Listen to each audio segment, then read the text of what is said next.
நான் நினைக்க சொல்ல வந்ததை இந்த கூட்டத்தோட ஒரு முக்கியமான சில விஷயங்களை நான் இப்போ உங்ககிட்ட நான் பகிர்ந்துக்க போகிறேன். அதுக்கு முன்னாடி நான் சொன்னபடி நம்ம அமைப்பு தமிழக கொங்குநாடு வேட்டுவ கவுண்டர் சங்கம் மற்றும் இளைஞரணி இனி எந்த ஒரு தொய்வும் இல்லாமல் கண்டிப்பாக ஒரு மிகச்சிறந்த கட்டமைப்பை உருவாக்கி நம் சமுதாய மக்களுக்கு ஒரு பின்புலமாக ஒரு ஒரு ஒரு பின்புலத்தில் இருந்து எல்லா விஷயத்திலையும் அவங்களுக்கு சப்போர்ட்டிவாக இருக்குங்கிறத நான் இந்த நேரத்தில் தெரிவிச்சுக்கிறேன். இதோட பொருளாதார கட்டமைப்பான வால்மீகி அறக்கட்டளை இன்றைக்கி ஆரம்பித்த உடனே நான் ஏற்கனவே சொன்னேன் இல்லையா, நம்ம அந்த அறக்கட்டளையில் கிட்டத்தட்ட 30 பேர் இப்போ சேர்ந்துட்டாங்க. இதை நான் 2ஆக பிரிக்கிறேன். ஒன்று செயற்குழு உறுப்பினர். இந்த அறக்கட்டளையோட ஒரு முக்கியமான நோக்கம் என்னென்னா, நம்ம சமுதாய மக்களை எல்லாத்தையும் முடிஞ்ச வரைக்கும் உறுப்பினராக கொண்டு வரணும். உறுப்பினராக அவங்க சேர்ந்துட்டாங்கன்னா அந்த குடும்பமோ யார் உறுப்பினராக சேர்ந்துருக்காங்களோ அவங்களுக்கும் அவங்க குடும்பத்திற்கும் தேவையான கல்வி உதவியாகட்டும் எந்த ஒரு உதவியாக இருந்தாலும் நம்ம அறக்கட்டளை சார்பாக செய்யலாங்கிறது தான் உறுப்பினருக்கான ஒரு தகுதி. அதனால் எல்லாரும் தயவு செஞ்சு இயன்றவரை நீங்களும் உங்களை சார்ந்தவர்களையும் நம்ம அறக்கட்டளைக்கு உறுப்பினராக சேர்த்தணுங்கிறது தான் என்னோடய தாழ்மையான வேண்டுகோள். உறுப்பினராக சேர்றதுக்கான கட்டணம் 1000 ரூபாய். இன்றைக்கி உறுப்பினராக சேர்ந்துருக்காங்க திருமதி யசோதா அவர்கள். எனக்கு இந்த நேரத்தில் அவங்களுக்கு நன்றி சொல்லிக்கிறேன். செயற்குழு உறுப்பினர் அப்படிங்கிறது என்னென்னா கட்டமைப்பு. நம்ம ட்ரஸ்ட்டோட எல்லா முடிவுகளும் இப்போ நாம் ஒருத்தருக்கு உதவி செய்யணும்னு விருப்பப்படுறோன்னா அந்த ட்ரஸ்ட்டோட செயற்குழு உறுப்பினர், அதாவது எக்ஸிக்யூட்டிவ் கமிட்டி, அங்கே இருக்கிற உறுப்பினர்கிட்ட நம்ம டிஸ்கஸ் பண்ணி எந்த மாதிரி உதவி செய்யலாம், எவ்வளோ உதவி செய்யலாம், அந்த உதவி செய்கிறதுக்கு அவங்க எலிஜிபிளா, இது எல்லாமே நம்ம அனலைஸ் பண்ணி தான் உதவி செய்யணும். இப்போ பை சான்ஸ் இப்போ நம்ம கொங்கு மண்டலத்தில் ஒரு 7 மாவட்டம் இருக்குன்னா, இப்போ இன்றைக்கி 2-3 மாவட்டத்திலிருந்து நிர்வாகிகள் இந்த குறிப்பிட்ட ஒரு மாணவிக்கு நம்ம கல்வி உதவி செய்யலாம் அப்படின்னு சொன்னப்போ அது யார் அந்த மாணவி, அவங்களோட குடும்ப சூழ்நிலை என்ன, நிஜமாலுமே நம்ம செய்யக்கூடிய உதவிக்கு அவங்களுக்கு பலன் அளிக்குமா அப்படிங்கிறத அனலைஸ் பண்ணி தான் இன்றைக்கி 3 பேர்த்துக்கு நாங்கள் உதவி செஞ்சோம். ஸோ இந்த செயற்குழு உறுப்பினர்கள் அந்த கட்டமைப்பில் இருந்து அந்த முடிவு எடுக்கக்கூடிய ஒரு இடத்துல இருப்பாங்க. ஸோ செயற்குழு உறுப்பினராக இருக்கவங்களுக்கான கட்டணம் 5000 ரூபாய். இன்றைக்கி நம்ம அறக்கட்டளை ஆரம்பித்து இந்த ஒரு வாரத்தில் ஒரு 15 பேர் செயற்குழு உறுப்பினராக சேர்ந்துட்டாங்க. இந்த கூட்டத்துக்கு நம்ம ஐயா திரு ராமலிங்கம் அவர்கள் பச்சா கவுண்டன் வலசு கொல்லாங்கோயில் பேரூராட்சி கவுன்சிலர், அவர் ஐயா அவர்களை மேடைக்கு அழைக்கிறேன். அவரும் திரு முருகேசன் அவர்கள் பச்சா கவுண்டன் வலசு, 2 பேரும் நம்ம வால்மீகி அறக்கட்டளையோட செயற்குழு உறுப்பினராக சேர்றதா உறுதி அளிச்சிருக்காங்க. அது இல்லாமல் ஆனந்தன் விளக்கேத்தி,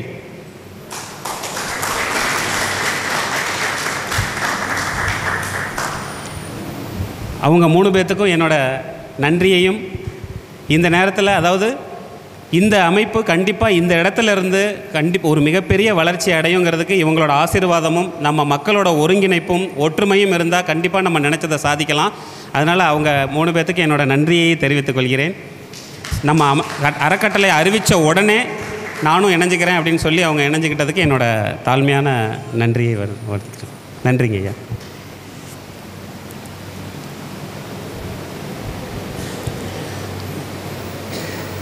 அது மட்டும் இல்லாமல் ஐயா திரு சந்திரசேகர் அவர்கள், வணக்கம், கோபியை சேர்ந்த அவரும் நம்ம செயற்குழு உறுப்பினராக சேர்றதுக்கு சம்மதித்து உடனடியாக எங்களுக்கு அதுக்கான தொகையும் அனுப்பிச்சிட்டாரு. திரு முருகேசன் ஐயா அவர்கள் வயிற்றுக்கவுண்டன்புதூர் ஊரை சேர்ந்த வயிற்றுக்கவுண்டன்புதூர் அவர்களும் நம்முடைய அறக்கட்டளையின் செயற்குழு உறுப்பினராக சேர்ந்து அதுக்கான தொகையும் அனுப்பிச்சிட்டாரு. ஸோ இனி நீங்கள் எல்லோரும் உங்களை அறக்கட்டளையோட உறுப்பினராகவோ செயற்குழு உறுப்பினராகவோ சேர்ந்து நம் சமுதாயத்திற்கு ஒரு சமுதாயமாக நம்ம உதவி செய்யணுங்கிறது தான் என்னோடய தாழ்மையான வேண்டுகோள். கரூர் மாவட்டத்திலிருந்து நம்ம திருமதி யசோதா அவர்கள் இன்று உறுப்பினராக சேர்ந்திருக்காங்க. அவங்கள பற்றி விசாரித்ததில் அவங்களும் கஷ்டப்பட்டு அவங்க குழந்தைங்களை அவங்க நல்ல என்ன படிச்சிருக்காங்க. ஒரு நிமிஷம் வாங்க, மேலே வாங்க. நந்தா கவுண்டன், நம்ம கரூர் மாவட்டம் நந்தனூரை சேர்ந்த நம்ம சமுதாயத்தில் ரொம்ப ஆக்டிவாக, ஆக்சுவலாக நம்ம வந்து 2020 வந்து நம்ம ஐயா இறந்ததுக்கப்புறம் கரூர் மாவட்டத்தில் வந்து நிறைய இடத்துல பெயர் பலகையை திறந்து வைக்கிறதுக்காக ஒரு விழா எடுத்தோம். அப்போ வந்து அந்த ஊரில் இருக்கிற நிறைய மக்கள், நூற்றுக்கணக்கான மக்களை வந்து நம்ம சங்கத்தில் இணைச்ச பெருமைக்குரிய திருமதி யசோதா அவர்கள். இன்றைக்கி அவங்க வந்து சிங்கிள் பேரண்ட். அவங்க வந்து அவங்களோட குழந்தைங்கள வந்து என்ன MBA HR, நான் ஏற்கனவே நம்ம குரூப்பில் போட்டிருந்தேன். அவங்க பொண்ணு வந்து MBA HR முடிச்சுட்டு இப்போது கிட்டத்தட்ட முடிக்க போகிறாங்க. அவங்களும் வந்து காலேஜில் இருக்கிறனால அவங்க முடிக்கிற சமயத்தில் கிட்டத்தட்ட லாஸ்ட் செமஸ்டர் ஃபீஸு கட்டணும் அப்படிங்கிற மாதிரி சொல்லியிருந்தாங்க. அதை கேள்விப்பட்டு உடனே நம்ம அறக்கட்டளையிலேருந்து அதற்கான ஒரு சிறு காசோலை, அவங்களோட ஃபுல் ஃபீஸே நம்மளால் கட்டுறதுக்கு இப்போதைக்கு இயலாவிட்டாலும் ஏதோ ஒரு சிறு உதவியை நம்ம அறக்கட்டளை மூலமாக செய்யணுங்கிறதுனால அவங்களுக்கு ஒரு சிறு காசோலையை நம்ம இந்த நேரத்தில் பரிசாக அதாவது கொடுக்கறதுல நம்ம அறக்கட்டளை சார்பாகவும் நம் சமுதாய மக்கள் சார்பாகவும் நான் ரொம்ப பெருமகிழ்ச்சி அடைகிறேன். நன்றி.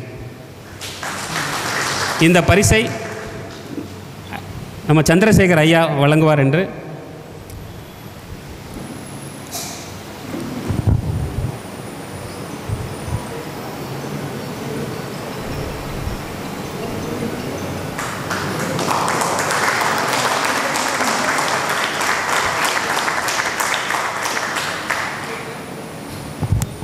அவங்க வந்து MBA முடிச்சுட்டு HR டிபார்ட்மெண்ட்டில் நல்ல ஒரு வேலையில் சேர்ந்து அதே மாதிரி அவங்கள மாதிரியே நிறைய நம்ம சமுதாய மக்களுக்கு அந்த படிப்பை படிச்சுட்டு இருக்கவங்களுக்கு உதவி செஞ்சு அவங்கள எல்லாத்தையும் முன்னேற்றத்துக்கு வழி உறுதுணையாக இருக்கணுங்கிறத நான் கேட்டுக்கிறேன். நீங்கள் ஒரு சில வார்த்தைகள். திடீர்னு மைக்கு கொடுக்க முடியும், என்ன பேசுகிறதுன்னு தெரியல, யோசிக்கிறேன். நான் பேசுகிறது தப்பாக இருந்தால் மன்னிச்சுக்குங்க. முதல்ல என் பொண்ணு HR படித்து முடித்து அது வேலைக்கு வரணும், வேலைக்கு வந்து நிறையா பேர்த்துக்கு உதவி செய்யணும். ஆனால் அதை விட நான் உதவி செய்யணும்னு சொல்லிட்டு நான் படிக்கல, இருந்தாலும் எனக்கு 10வது தான் படிச்சிருக்கேன். என்னால் முடிஞ்ச உதவியை நம்ம மக்கள், நம்ம இனம், வேட்டுவ கவுண்டர் அப்படின்னு ஒரு வார்த்தை சொல்லிட்டா போதும். என்னால் முடியல, பண உதவி முடியலனாலும் மற்ற உதவி எல்லாமே நான் செய்வேன். அதே மாதிரி நீங்களும் செய்யுங்க. இதை விட எனக்கு பேசுறதுக்கு தெரில. ஆனால் அண்ணாவுக்கு ரொம்ப நன்றி இந்த உதவி செஞ்சதுக்காக. ரொம்ப நன்றிங்க.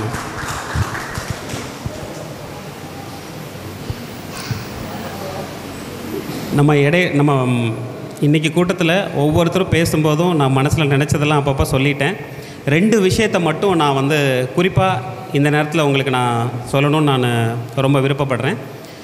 ஒன்று வந்து நம்ம சமுதாயத்திற்கான அரசியல் எப்படி இருக்கணும் அப்படிங்கிறத பற்றி நான் கண்டிப்பாக சொல்கிறேன். அரசியலை பற்றி ஒவ்வொருத்தருக்கும் ஒரு அபிப்பிராயம் இருக்கும். பட் நம்ம சமுதாயத்திற்கு எந்த மாதிரி வேணுங்கிறதுல நான் ஒரு சில கருத்துக்கள் உங்கள் முன்னாடி முன்வைக்கிறேன். அது எந்த அளவுக்கு சரியாக இருக்குங்கிறது எனக்கு தெரியலைனாலும் என் மனசுக்கு பட்டதை நான் ஓப்பனாக சொல்கிறேன். அதாவது இன்றைக்கும் பார்த்திங்கன்னா நம்ம சமுதாயத்தில் அமைப்பை ஏற்படுத்துகிறவங்க அமைப்பை ஏற்படுத்தி அடுத்த கட்டமாக ஒரு சில வருடங்களோ இல்லை ஒரு சில மாதங்களோ அமைப்பை ஏற்படுத்தி உடனடியாக வந்து அரசியல் அப்படிங்கிற ஒரு விஷயத்தை நோக்கி தான் போகிறாங்க.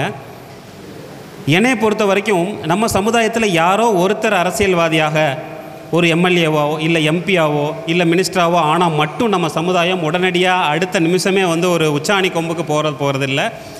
அதற்கு முக்கியம் நம்ம சமுதாய மக்கள் வந்து கல்வியிலையும் வேலை வாய்ப்புலையும் பொருளாதாரத்திலையும் வாழ்க்கை முறையிலையும் வந்து அவங்க முன்னுக்கு வரணும். ஸோ அரசியலுங்கிறது இன்றைக்கும் வந்து அரசியலுங்கிறது நம்ம எல்லாத்தோட வாழ்க்கையிலையும் 2 கலந்துருக்கிற ஒரு விஷயந்தான். இன்றைக்கி பார்த்திங்கன்னா நம்ம தெருவிளக்கு எரியலைனா கூட, இல்லை நம்ம வீட்டுக்கு வெளியில் சாக்கடை அடைச்சிருச்சுனா கூட, இல்லை எல்லா விஷயத்துலையும் அரசியல் தான் இருக்குது. நம்ம எல்லா விஷயத்தையும் நம்ம வீட்டுக்கு வெளியில் ஒரு சாக்கடை அடைச்சிச்சுன்னா நம்ம போய் அதை தோன்றதை விட நம்ம வீட்டில் நம்ம தெருவோட கவுன்சிலர் யாருன்னு சொல்லுவோம், இல்லை MLA யாருன்னு சொல்லுவோம். இந்த மாதிரி நம்ம இளைஞர்களுக்கு வந்து அரசியல் அடிப்படை அறிவை வந்து நம்ம சொல்லிக் கொடுக்கணும். அதே போல் ஒரு சமுதாயத்தை கட்டமைச்சு ஒரு முன்னாடி போகிறவங்க வந்து இன்றைக்கும் ஏதோ ஒரு கட்சியோட போய் நம்ம சமுதாய மக்கள் எல்லாம் இந்த கட்சிக்கு தான் ஓட்டு போடுவாங்க அப்படின்னு சொல்கிறது வந்து சரியான ஒரு முன்னெடுப்பாக இருக்காது தான் என்னோடய தாழ்மையான கருத்து. ஏன்னா நம்ம சமுதாயத்திலையும் எல்லா கட்சியிலையும் வந்து நம்ம மக்கள் இருக்காங்க. இன்றைக்கி பார்த்திங்கன்னா ADMKலையும் நம்ம மக்கள் நிறைய பேர் இருக்காங்க, திமுக அதாவது DMKலையும் நம்ம மக்கள் இருக்காங்க, BJPலையும் நம்ம மக்கள் இருக்காங்க, காங்கிரஸ்லேயும் நம்ம மக்கள் இருக்காங்க. இது மாதிரி நான் தமிழர்கள் எத்தனையோ கட்சிகள் வருது, எல்லாத்துலேயும் நம்ம மக்கள் இருக்காங்க. இப்போ நம்ம முன்னாடி போகிறவங்க இன்றைக்கி நம்ம சமுதாய மக்கள் ஒட்டுமொத்த மக்களும் அதிமுக தான் சப்போர்ட் பண்ணணும்னு சொன்னோம்னா மற்ற கட்சியில் இருக்கிறவங்களுக்கு மன வருத்தம் வரும். அதனால் நம்மளோட அரசியல் எப்படி இருக்கணும்னா, எந்த ஒரு கட்சியாக இருந்தாலும் இன்றைக்கும் வந்து திமுகலையாகட்டும், அதிமுகலையாகட்டும், பிஜேபி, காங்கிரஸ் ஒவ்வொன்றிலையும் அடிப்படையிலேருந்து வளர்ந்து ஒரு கட்டத்துக்கு வந்து ஒரு நிலையில் இருக்கிற நிறைய நபர்கள் நம்ம சமுதாயத்தில் இருப்பாங்க. அந்த மாதிரி இருக்கிறவங்களுக்கெல்லாம் நீங்கள் வாய்ப்பு கொடுங்க. எங்கள் மக்கள் அதிகமாக இருக்கிற இடத்துல நீங்கள் எந்த கட்சியாக இருந்தாலும் எங்கள் மக்கள் அதிகமாக இருக்கிற இடத்துல எங்கள் மக்களுக்கு நீங்கள் வாய்ப்பு கொடுங்க. அவங்கள நாங்கள் ஜெயிக்க வச்சுக்கிறோம். நாளைக்கு அவங்க ஜெயிச்சு சட்டசபைக்கோ இல்லை மாநிலமைக்கோ போனாங்கன்னா அவங்க நம்ம மக்களுக்கு நல்லது செஞ்சாங்கன்னா அடுத்த முறை மீண்டும் அவங்கள ஜெயிக்க வைப்போம். இல்லையா, ஜெயித்தவங்க வந்து நம்ம மக்களை கண்டுக்கல, இல்லை அவங்க கட்சி ஓரியன்டாக போகிறாங்கன்னா ஓகே, அதுக்கான பலன் அவங்க அனுபவிப்பாங்க. ஸோ அந்த மாதிரி இன்றைக்கும் நீங்கள் எடுத்துக்கங்க, ஒவ்வொரு கட்சியிலையும் அடிப்படையிலேருந்து தொண்டனாக இருந்து இன்றைக்கி ஓரளவுக்கு நல்ல வளர்ந்து வந்தவங்களுக்கெல்லாம் நம்ம சப்போர்ட் பண்ணணும். நம்ம மக்கள் அதிகமாக வாழ்கிற இடத்துல இன்றைக்கும் இந்த இடத்துல இந்த மக்கள் நம்ம வேட்டோ கவுண்டர் மக்கள் அதிகமாக இருக்காங்கடா, இந்த மக்களுக்கு நம்ம இந்த மக்களோட ஓட்டை நம்ம வாங்கணும்னா அவங்களுக்கு நம்ம சீட்டு கொடுக்கணும் அப்படின்னு நம்மளை தேடி அவங்க வந்து நமக்கு சீட்டு கொடுக்கணுமே தவிர, இன்றைக்கும் நாம் அவங்கக்கிட்ட போய் எனக்கு ஒரு சீட்டு கொடுங்கன்னு கேட்குறது வந்து என்றைக்குமே நம்மளோட அரசியல் முன்னெடுப்பாக இருக்காது அப்படிங்கிறது தான் என்னோட தாழ்மையான கருத்து. அதே போல் இன்றைக்கி நீங்கள் எடுத்துங்க, ஒரு தொகுதி எடுத்துங்க, இன்றைக்கி மொடக்குறிச்சி தொகுதியை எடுத்துங்கப்பா. இந்த தொகுதியில் நம்ம மக்கள் நிறையா வாழ்கிறாங்க. இங்கே வந்து எல்லா கட்சிகளும் இருக்குது. எல்லா கட்சியும் நம்ம சரி இப்போ நான் சொல்கிற அந்த முடிவுக்கே வர்றாங்க மக்கள். ஓகே சார், நீங்கள் சொல்கிறது சரி தான் சார். இப்போ ஏடிஎம்கேலும் நம்ம மக்கள் நிற்கிறாங்க, டிஎம்கேலேயும் நம்ம சமுதாயத்தை சேர்ந்து நிற்கிறாங்க, பிஜேபியில் அப்போ நம்ம யார் சார் ஓட்டு போகணும்னா யார் நமக்கு நல்லது செய்வாங்கங்கிற அந்த தகுதி இருக்கோ அவங்களுக்கு நீங்கள் ஓட்டு போடுங்க. அது எந்த கட்சியாக இருந்தாலும் நம்ம அதை பற்றி நம்ம கவலை இல்லை. அதாவது 4 பேர் நம்ம கட்சியில் நிற்கிறாங்கன்னா அதில் சிறந்தவங்க யார்? ஏன்னா அந்த அடிப்படை அறிவை தான் நம்ம இளைஞர்களுக்கு நம்ம கொண்டு வரணும். இன்றைக்கும் நம்ம மக்கள்கிட்ட தவறு ஒருத்தர் செஞ்சால் நம்ம மக்கள் அவங்கள கண்டுக்க மாட்டாங்க, அவங்களுக்கு சரியான தண்டனை கொடுப்பாங்க அப்படிங்கிற அந்த எண்ணம் இருந்தால் தான் இன்றைக்கும் முன்னாடி போகிறவங்க அந்த தப்பை பண்ணாமல் கரெக்டான வழியில் போவாங்க. நம்ம மக்களையும் நம்ம இளைஞர்களையும் சரியான வழி நடத்துவாங்க. இல்லைடா என்ன ஆனாலும் சரி, நம்ம மக்கள் எந்த கட்சியில் நிற்கிறோமோ அந்த கட்சி ஓட்டு கொடுத்தா நம்ம மக்கள் அந்த கட்சிக்கு ஓட்டு போட்டுருவாங்க, நம்ம ஜெயிச்சிடலாம் அப்படிங்கிற அந்த எண்ணம் யாராக இருந்தாலும், அது நம்ம சமுதாய மக்களாக இருந்தாலும் சரி, அரசியல்வாதியாக இருந்தாலும் சரி, அந்த எண்ணம் வரக்கூடாது. ஏன்னா உங்களுக்கு எல்லாத்துக்கும் தெரியும், காமராஜர், கக்கன் அவங்க இருந்த காலத்தில் வந்து அரசியல் எப்படி இருந்துச்சு. இன்றைக்கும் ஒரு பேட்டியில் சொல்லுவாங்க, காமராஜர்கிட்ட போய் சார் அரசியல்னால் என்னன்னு நீங்கள் சொல்லுங்கன்னு சொன்னோன்னே அவர் என்ன சொல்கிறார், அப்போ அவர் முதலமைச்சராக இருந்தவர், பக்கத்து தெருவில் தண்ணி வராமல் குடத்தை வச்சுக்கிட்டு மக்கள்லாம் பரிதவிச்சுட்டு இருக்காங்க, நான் உடனே அங்கே போகணும், உங்களுக்கு பேட்டி கொடுத்துட்ருக்க முடியாது அப்படின்னு சொல்லிட்டு போனார். ஏன்னா அப்போ இருந்த அரசியல் அப்படி. ஏன்னா மக்களோட நலன்தான் அவங்களுக்கு முக்கியம்னு சொல்லி இருந்த அரசியல்வாதிகளும் அப்போ இருந்தாங்க. இன்றைக்கி இருக்க அரசியல்வாதிகள் எப்படி இருக்காங்கன்னு சொல்லிட்டு ஒரு சின்ன கதை சொல்கிறேன். ஒரு சமோசா கடையில் 2 பசங்க வந்து ரொம்ப சுட சுட சமோசா போட்டுட்டு இருந்தாங்க. அந்த பசங்க வந்து சமோசா சாப்பிட்லாண்டா அப்படின்னு 2 பேர் பிளான் பண்ணுறாங்க. 2 பேர் ஃப்ரெண்ட்ஸு. அதில் 2 பேரும் அழுங்காமல் நம்ம ஆளுக்கு 2 சமோசா எடுத்துகிட்டு போயிடலாம் அப்படின்னு சொல்லி பிளான் பண்ணுறாங்க. அதில் ஒரு பையன் போய் 2 சமோசா எடுத்துட்டான். எடுத்தோடனே கூட இருந்த ஃப்ரெண்டுன்னு ஒருத்தன் என்ன பார்த்தீங்களா, அந்த பையன் ஐயோ சமோசாவை திருடுறான்ப்பா அப்படின்னு சொல்லி சத்தம் போட்டான். சத்தம் போட்டோன்னே அந்த கடைக்காரன் இங்கே சுற்றி இருந்தவங்க எல்லாம் அந்த பையனை துரத்திட்டு ஓடுறாங்க.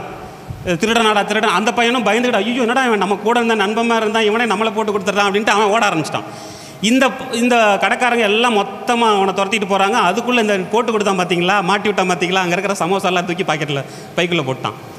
பைக்கில் போட்டோடனே அந்த கடைக்காரர் அங்கேருந்து போயிட்டு வந்து, தம்பி நல்ல வேலைப்பா, டெய்லி சமோசா தொலைஞ்சு போயிட்டே இருந்துச்சு, திருட்டு போயிட்டே இருந்துச்சு, அது யாருன்னே தெரியல தம்பி, இன்றைக்கி நீ சொல்லி கொடுத்துட்டேன், ரொம்ப நன்றிப்பா அப்படின்ட்டு அந்த 2 சமோசாவை வச்சுக்கோ அப்படின்னு அந்த பையன்கிட்ட திருப்பி இன்னும் 2 சமோசா கொடுக்குற. அப்படி அவன் வந்து இல்லை சார் எனக்கு சமோசா பிடிக்காது, எனக்கு லட்டு தான் வேணும்னு கேட்குறான். இந்தப்பா லட்டு எடுத்துக்கோ அப்படின்னு லட்டு கொடுக்குறாரு. அந்த பையனோட அப்பா பக்கத்தில் நின்றுட்டு இருந்து, டேய் என்னடா இப்படி பண்ணுற, நீ என்ன பண்ணியிருக்கேன்னு தெரியுமா அப்படின்னு சொல்ல அவங்க அப்பா வாயில் ஒரு லட்டை துணிச்சிட்டு அப்படியே அப்பா இங்கே வாங்கப்பா அப்படின்னு அவங்க அப்பாவை கூட்டிகிட்டு போய் டேய் நீ என்ன பண்ணுன்னு தெரியுமாடா, திருட்டுடா அப்படிங்கிறாரு. அப்பா நான் சொன்னது தெரிஞ்சது திருட்டு தான், ஆனால் எனக்கு என்ன கிடைச்சது பார்த்தீங்களா அப்படின்னு அப்படியே முழிக்கிறாரு. நான் திருட்டு பண்ணாலும் எனக்கு லட்டு கொடுத்தாங்களே. இன்றைக்கும் அரசியல்வாதிகள் திருடுனாலும் கொள்ளையடித்தாலும் நம்ம மக்கள் அவங்களுக்கு லட்டு தான் கொடுக்குறாங்க. ஸோ கூட இருக்கிறவங்களை காலை வாடுறதும் கூட இருக்கிறவங்கள மாட்டி கொடுக்குறதும், என்ன தப்பு செய்கிறவங்க ஏதாவது தப்பு நம்ம செஞ்ச தப்பை ஏதாவது ஏற்று பேசுகிறவங்கள வாயில் லட்டை துணிக்கிறது தான் இப்போ இருக்கிற அரசியல். அந்த அரசியல் இப்போ நமக்கு தேவையில்லை. இன்னும் நம்ம சமுதாயம் வளர்ந்துக்கிட்டு இருக்கு. நம்ம சமுதாய முன்னேற்றத்திற்கு நம்ம நிறைய விஷயங்கள் பண்ண வேண்டியது இருக்குது.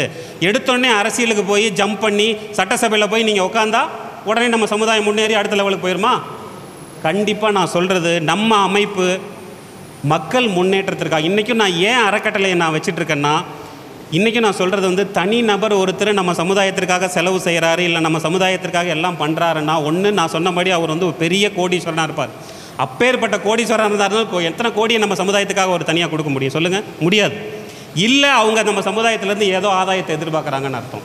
அந்த மாதிரி ஒரு கட்டமைப்பு நமக்கு வேண்டாம். நம்ம மக்கள் எல்லாருமே நம்ம மக்களுக்கு ஹெல்ப் பண்ணுவோம். ஒரு அமைப்பாக நம்ம எல்லாரும் ஒரு அறக்கட்டளை ஆரம்பித்து அந்த அறக்கட்டளையிலேருந்து நமக்கு முடிகிற உதவிகளை நம்ம மக்களுக்கு செய்வோம். படிக்க முடியாத குழந்தைங்களை படிக்க வைப்போம். வேலைவாய்ப்பு இல்லாதவங்களுக்கு நம்மளால் முடிஞ்ச வேலைவாய்ப்பை உருவாக்குவோம். விதவைகளாக இருக்கட்டும், பெரியவங்களாகட்டும், ஏழை, எல்லாத்துக்கும் நம்மளால் என்ன உதவி முடியுதோ செய்வோம். இதில் முக்கியமானது வந்து இதோட முக்கியமான ஒரு ப்ரையாரிட்டி பார்த்திங்கன்னா கல்விக்கு. ஏன்னா இன்றைக்கி நம்ம இளைஞர்களும் பசங்களும் மாணவர்களும் எல்லாருமே படித்தாங்கன்னா தான் நம்ம தொகுதியில் யார் நிற்கணும், நம்ம வந்து யாருக்கு ஓட்டு போடணும் அந்த அறிவு வேணும். அந்த அடிப்படை அறிவு என்றைக்கு நம்ம மக்கள்கிட்ட இல்லை இந்த தமிழக மக்கள்கிட்ட இருக்கோ அன்னைக்கு நம்மளை ஆளக்கூடிய அரசியல்வாதிகளுக்கு உண்மையான தகுதி இருக்கும் அப்படிங்கிறது தான் என்னுடைய அரசியலை பற்றின கருத்து. ஸோ அந்த அறிவை அந்த கல்வியை நம்ம மக்களுக்கு நம்ம கொடுக்கணுங்கிறது தான் என்னோடய கான்செப்ட். ஸோ என்னையை பொறுத்த வரைக்கும் அரசியல் நமக்கு வந்து டெய்லியும் நம்ம இரண்டரை கலந்தது. நம்ம இளைஞர்களுக்கு அரசியலை சொல்லி கொடுப்போம். யார் அவங்கள ஆளணுங்கிற அந்த அறிவை அவங்களுக்கு ஊட்டுவோம்.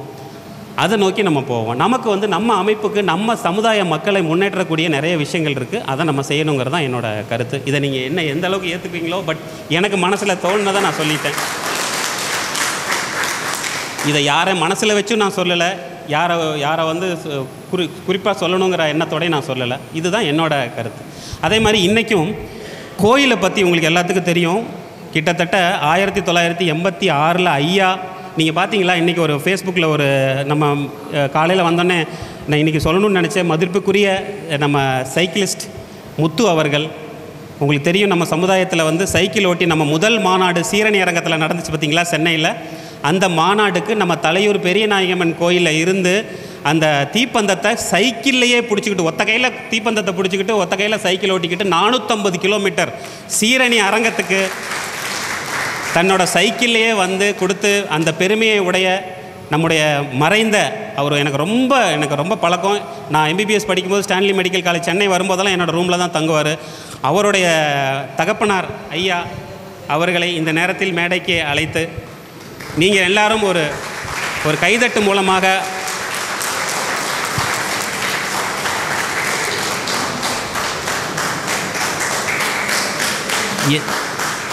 எந்த ஒரு கெட்ட பழக்கமும் கிடையாது. ரொம்ப நல்ல தங்கமான மனிதர். சிவன் கோயில் சிவனடியாராக அவர் வந்து சைக்கிள் ஓட்டுவார். சிவனடியார், அதாவது முக்கால்வாசி நேரம் கரூர் பசுபதீஸ்வரர் கோயிலில் மட்டும்தான் இருப்பார். சுவாமி தொண்டு அந்த அளவுக்கு பக்தியாக பண்ணுவார். திடீர்னு ஒரு நாள் அவர் வந்து மாரடைப்பு ஏற்பட்டு இறந்துட்டார். அது ஒரு மிகப்பெரிய இழப்பு. அவருக்கும் அவரோட குழந்தைக்கும் இந்த நேரத்தில் இவரை நினைவு கூறுவதன் மூலமாக அவர் ஆன்மா சாந்தி அடையும் நான் நினச்சி ஐயாவோருக்கு நினைவு கூறுறேன். ரொம்ப நன்றிங்க ஐயா. இன்றைக்கும் ஐயா 84 வயசு ஆகிடுச்சு, ஆரோக்கியமாக. இன்றைக்கும் அவர் வந்து சொந்தமாக தோட்டத்தில் வேலை செஞ்சு தன் மகன் இழந்ததுக்கப்புறமும் இன்றைக்கும் அவர் உழைச்சி சம்பாரித்து சாப்பிட்டுட்ருக்காரு. அவருக்கு என்னோட தலைவணங்கி அவரை நான் வணங்குறேன்.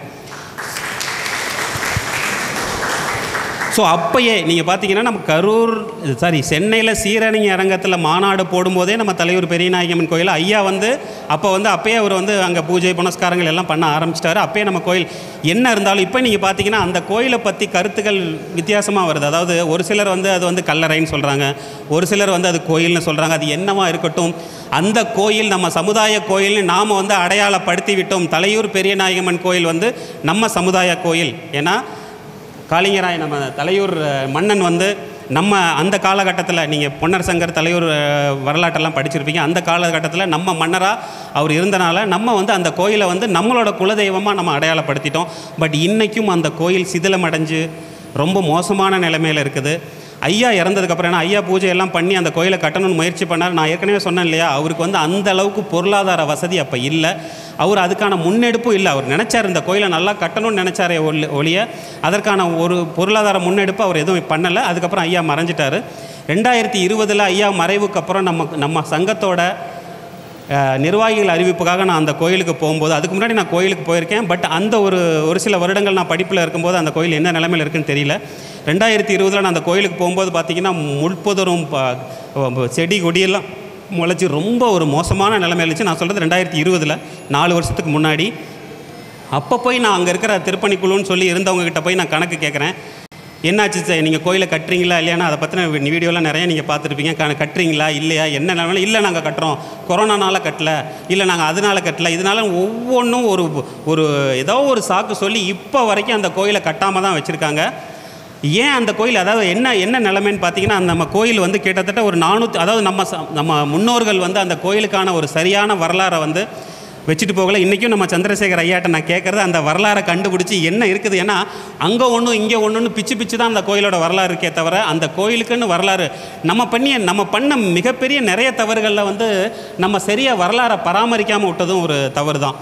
அந்த வரலாறு சரியாக பராமரிக்க இல்லாதனால நம்ம மக்களும் முன்னோர்களும் வந்து அந்த கோயிலை வந்து சரியாக பராமரிக்கலை. அதுக்கப்புறம் நாயக்கர் காலத்தில் ஒரு 450 வருடங்களுக்கு முன்னாடி நாயக்கர் காலத்தில் வந்து அந்த கோயிலை வந்து ஓரளவுக்கு கட்டி கும்பாபிஷேகம் பண்ணாங்க.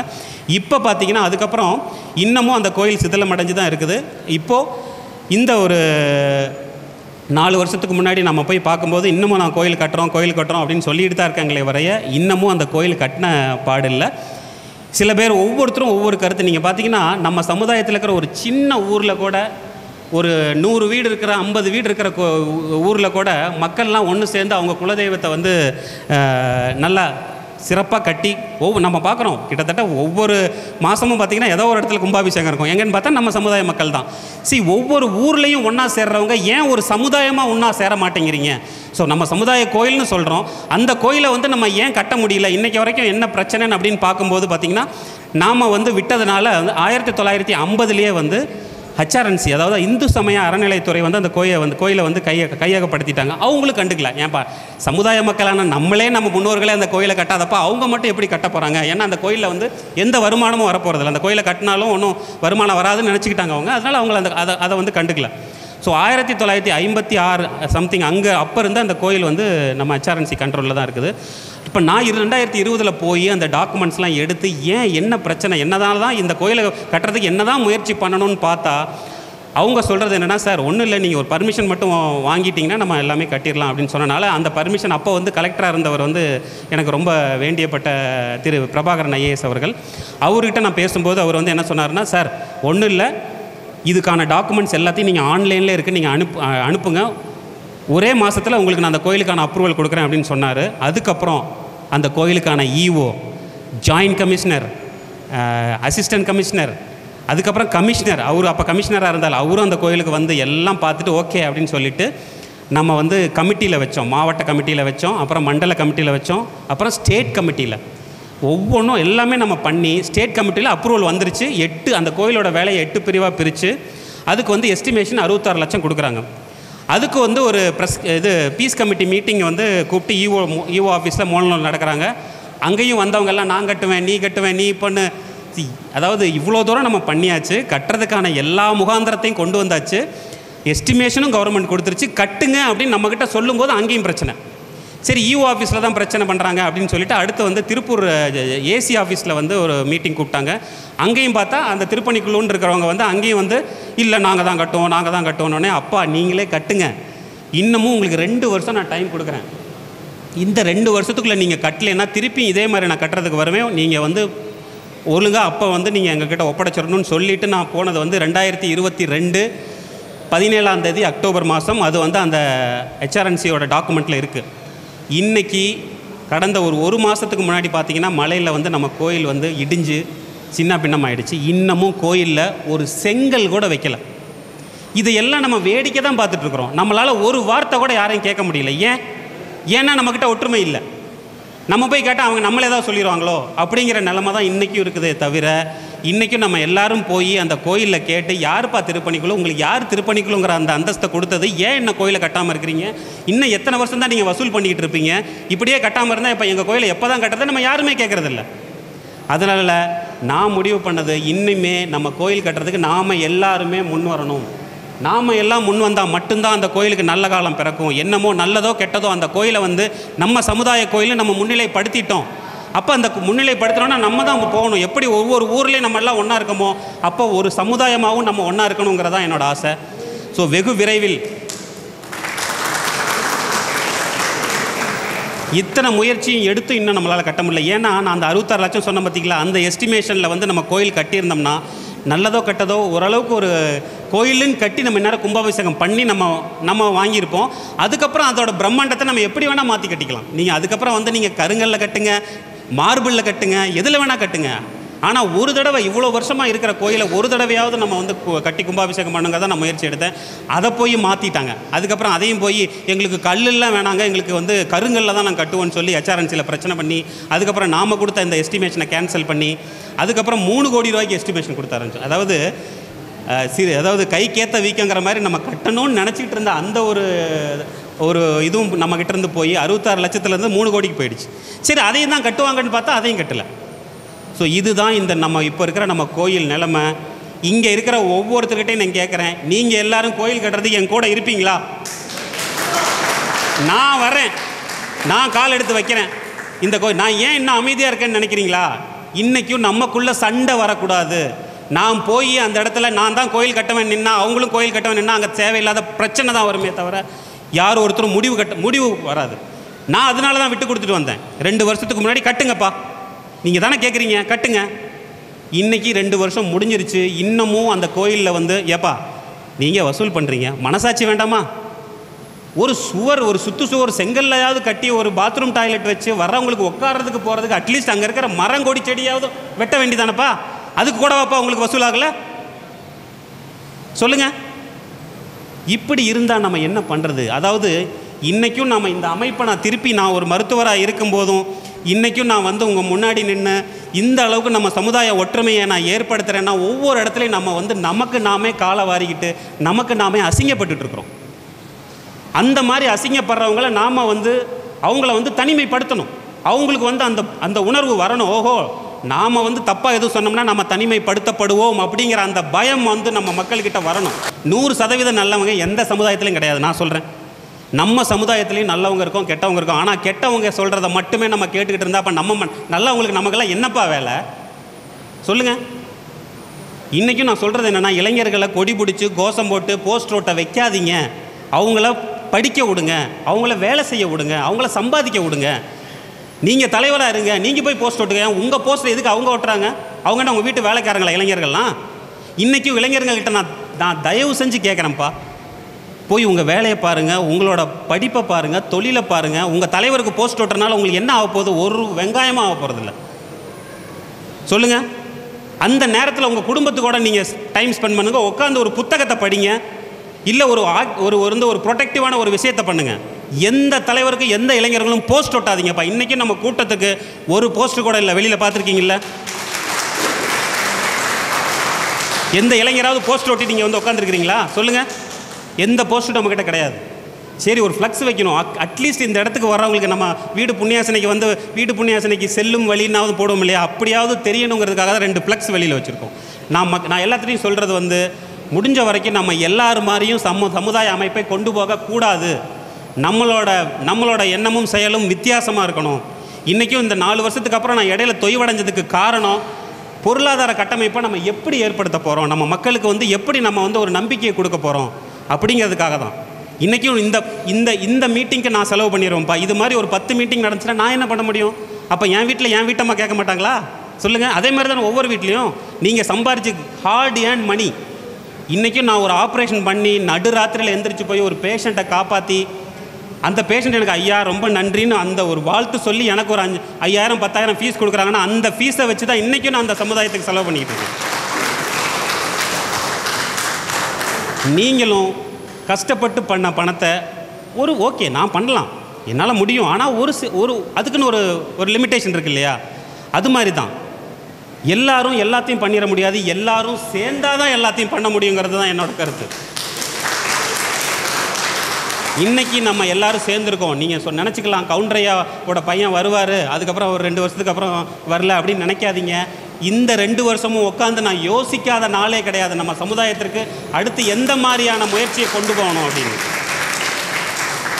கோயிலை வந்து இன்றைக்கும் அவங்க கையில் ஒப்படைச்சிட்டு வந்தேன்னா ஓகே, சண்டை வரக்கூடாது, அவங்க பண்ணட்டுங்கிற நான் அந்த ஒரு எண்ணத்தில் தான் வந்தேன். அவங்களும் என்னை கூப்பிட்டாங்க. ஆனால் கரெக்டாக பண்ணியிருந்தாங்கன்னா நான் கண்டிப்பாக அவங்க கூட போய் நின்று நீங்கள் பண்ணுங்க, நானும் உங்கள் கூட இருக்கேன்னு சொல்லலாம். ஆனால் இப்போ வரைக்கும் நான் சொன்ன மாதிரி ஒரு செங்கல்ல கூட அவங்க எடுத்து வைக்கலப்பா. எப்படி நீங்கள் அவங்கள நம்ப முடியும் சொல்லுங்கள்? சரி, ஒரு சின்ன ஒரு கட்ட ஆரம்பித்து அவங்க ஒரு சின்ன இன்ன வரைக்கும் ஒரு செங்கல் வைக்கிறது கூடவா காசு வசூலாக இருக்காது சொல்லுங்கள்? ஸோ அப்போ நாமெல்லாம் கேட்காம இருக்கிறனால, நம்மெல்லாம் வந்து இன்னமும் இப்படி இருக்கிறனால தான் நம்ம சமுதாயம் இப்படி இருக்குது.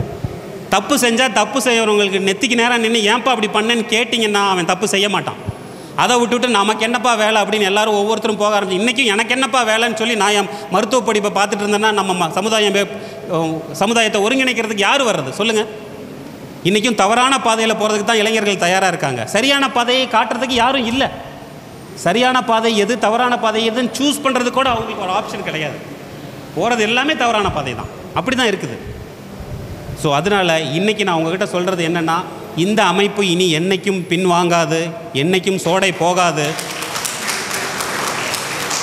இந்த அறக்கட்டளைக்கும் இந்த அமைப்புக்கும் நீங்கள் வந்து உறுதுணையாக இருந்து உங்களோட ஒத்துழைப்பையும் பங்களிப்பையும் கொடுத்தீங்கன்னா நம்ம சமுதாயம் இன்றைக்கி இல்லைப்பா, அடுத்த வருஷம் இல்லைப்பா, இன்னும் 5 வருஷம் 10 வருஷம் கழித்து இது ஒரு மிகப்பெரிய அமைப்பாக வரும். எல்லா சமுதாயமும் நம்ம சமுதாயத்தை பார்த்து வேட்டோ கவுண்டரை பாருங்கப்பா எப்படி பண்ணுறாங்க அப்படிங்கிற ஒரு பேர் நமக்கு வரும். அதுக்கு நான் உறுதி அளிக்கிறேன். இந்த நேரத்தில் நீங்கள் என் கூட இருந்து என்னோட பயணிச்சிங்கன்னா கண்டிப்பாக அந்த சூழ்நிலை, அந்த நிலை நமக்கு வரும். நாம் இல்லைனாலும் நம் சந்ததியினர், நம் சமுதாயத்தினர், அந்த குழந்தைகள் அந்த அந்த நன்மையையும் அந்த பயனையும் அறுவடை செய்வாங்கங்கிறதான் இந்த நேரத்தில் குறிக்கிடுறது. இது 2 தான் ரொம்ப முக்கியமாக நான் சொல்ல விரும்பினேன். எனக்கு எதை பற்றியும் பயம் கிடையாது, யாரை பற்றியும் பயம் கிடையாது. ஏன்னா கவுண்டரையாவோட பையன் நான். இன்றைக்கும் யாருக்கிட்டையும் 10 பைசா வாங்கி சம்பாரித்து நான் வந்து இது கொடுக்கணும்னு நினைக்கல. என்னோடய நான் ஒரு மருத்துவராக இருக்கேன். இன்றைக்கும் நான் ட்ரீட்மெண்ட் கொடுக்குற பேஷண்ட்ஸ்லாம் எனக்கு வந்து அந்தளவுக்கு மரியாதை கொடுத்துட்டு எனக்கு இது பண்ணுறாங்க. நான் போய் அரசியலை நின்று என் கூட அரசியலுக்கு வாங்க, அதை பண்ணுங்க இதை பண்ணுன்னு சொல்கிறதுக்கு நான் தயாராக இல்லை. அதை நான் பண்ணவும் மாட்டேன். அரசியல் நான் சொன்னபடி நம் சமுதாயத்தில் ஒவ்வொரு கட்சியிலையும் நல்ல நிலைமையில் இருக்கவங்களுக்கு கிடைக்கட்டும். அவங்க கிடைக்கிறதுக்கு நாம் ஒரு உறுதுணையாக இருப்போம். அதே மாதிரி நம்ம கோயிலை கட்டுவோம். என்றைக்கு நம்ம கோயிலை கட்டி கும்பாபிஷேகம் பண்ணுறோமோ அன்றைக்கி தான் நம்ம சமுதாயம் தலைக்கும். ஸோ நம்ம சமுதாயத்தை தலைக்கிறதுக்கு இன்றைக்கி ஒரு விதையை நம்ம ஊணுவோம். இதுக்கான முயற்சியை நம்ம எடுப்போம் என்று கேட்டு, கண்டிப்பாக நம்ம சமுதாய அமைப்பு நம்ம மக்களுக்கு ஒரு உறுதுணையாகவும், நம்ம அறக்கட்டளை நம்ம மக்களுக்கு ஒரு பொருளாதார பலமாகவும் இருக்கும் அப்படிங்கிறத இந்த நேரத்தில் தெரிவிச்சுக்கிட்டு, இனிமேல் அடுத்தடுத்த கூட்டங்களுக்கு நீங்கள் எல்லாருமே முடிஞ்ச வரைக்கும் உங்களை நீங்கள் கலந்துக்கணும். இனி ஒவ்வொரு மாதமும் எவ்வளோ ஃப்ரீக்வெண்ட்டாக நம்ம வந்து நம்ம அறக்கட்டளை மூலமாக மக்களுக்கு நல்லது செய்யணுங்கிறத நான் அறிவிக்கிறேன். எல்லாமே சமூக வலைதளம் மூலமாக உங்களை கண்டிப்பாக வந்தடையும். ஒவ்வொரு தடவையும் நேரில் வந்து பார்க்க முடியாதனால இப்போ நமக்கு இருக்கிற ஒரு முக்கியமான ஒரு பெரிய உதவி வந்து நம்ம வாட்ஸ்அப், ஃபேஸ்புக் எல்லாமே. நீங்கள் அதனால் நம்ம பேஜ், நம்ம தமிழக கொங்கு நாடு வேட்டோ கவுண்டர் சங்கம் மற்றும் இளைஞர் அணிக்குன்னு ஒரு ஃபேஸ்புக் பேஜ் இருக்குது. அதில் வந்து நீங்கள் கண்டிப்பாக கலந்துக்கணும். அதே மாதிரி நம்ம அமைப்போட சங்கத்தோட நிர்வாகிகளாக நீங்கள் எல்லோரும் உங்களை இணைச்சிக்கணுங்கிறது என்னோடய ஆசை. ஸோ அதுக்கு சம்மந்தமாக நான் உங்களை கண்டிப்பாக சீக்கிரமாக தொடர்பு கொள்கிறேன். அடுத்த கூட்டத்தில் நம்ம எல்லோரும் சந்திப்போம். அதுக்கு முன்னாடி நம்ம கோயிலில் டிசம்பர் 8ஆம் தேதி கண்டிப்பாக நம்ம எல்லோரும் சந்திக்கணும். தேங்க்யூ.